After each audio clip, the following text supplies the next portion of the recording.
Ben ritrovati dalla redazione. La Regione ha contestato alla TPL FVG penalità per oltre 35.000 euro tra il 2022 e il 2023. Ha chiesto inoltre il rimborso di oltre 85.000 euro sempre per la linea marittima Trieste-Grado per viaggi non effettuati per responsabilità dell'affidatario. Lo precisa la Regione rispondendo a un'interrogazione presentata dai consiglieri regionali Enrico Bullian, Diego Moretti e Francesco Russo. Nello specifico, nel 2022 e 2023, nell'ambito del servizio di trasporto pubblico marittimo, non sono state svolte per responsabilità dell'affidatario rispettivamente 2.673 e 752,40 miglia nautiche, tutte riferite alla linea marittima Grado Trieste. A fronte di ciò la Regione ha provveduto a determinare in sede di saldo la detrazione del corrispettivo per i servizi marittimi non svolti, quantificandola per il 2022 in 66.424,05 euro e per il 2023 in 19.148,58 euro per complessivi 85.572,63 euro.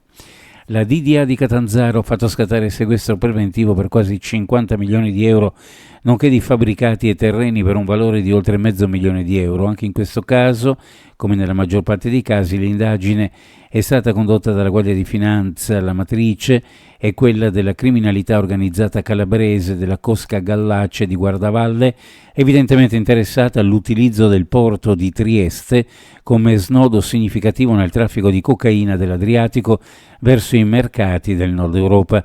La coca arrivava e continua ad arrivare dal Sud America e il rinvenimento della droga nei sacchi di caffè nel 2022 non rappresenta né il primo né l'ultimo episodio delle relazioni tra l'estremo nord-est italiano e l''ndrangheta. È ancora tempo di truffa dei carabinieri, questa volta a Fagagna. L'ultimo raggiro denunciato va ai danni di una donna classe 1944. Il modus operandi è lo stesso di tanti altri casi. È stata contattata telefonicamente da un sedicente carabiniere che le ha fatto credere che il figlio si fosse reso responsabile di un incidente e preannunciando per lui la galera, salvo il versamento di una cospicua cauzione.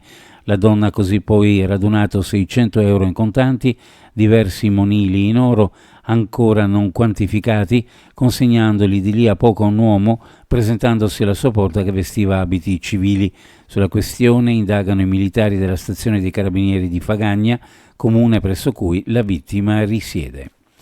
Molti sono i festival che percorrono l'estate italiana, ma il Mittelfest è unico nella sua centralità geografica e culturale perché abbraccia tradizioni e letture che si incontrano tra mondo latino, slavo e germanico e le declina in tutte le forme dello spettacolo con uno spirito di coraggio e una forte carica emozionale intorno al tema del tabù da conoscere e tabù da sfidare.